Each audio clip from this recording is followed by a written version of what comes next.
தங்கத்தேரில் பழனி முருகன் பவனி வருகிறான். நம்பினோர்க்கு நன்மை எல்லாம் நாளும் தருகிறான். ஆண்டிக்கோலம் பூண்டவன் இன்று உலகையாழ்கிறான். ஆண்டிக்கோலம் பூண்டவன் இன்று உலகையாழ்கிறான். அண்டினோர்க்கு அபயம் தந்து மனதில் வாழ்கிறான்.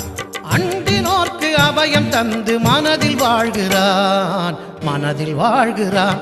அந்த முருகன் கையில் வேல் இருக்கு தெரியுமா? அது முன்வினையை அகற்றிவிடும் புரியுமா? வேலை வணங்கி வந்தால் கிடைக்கும் பலன் கொஞ்சமா? தாளை பணிந்து விட்டால் விதியும் நம்மை மிஞ்சுமா? அந்த முருகன் கையில் வேல் இருக்கு தெரியுமா? அது முன்வினையை அகற்றிவிடும் புரியுமா?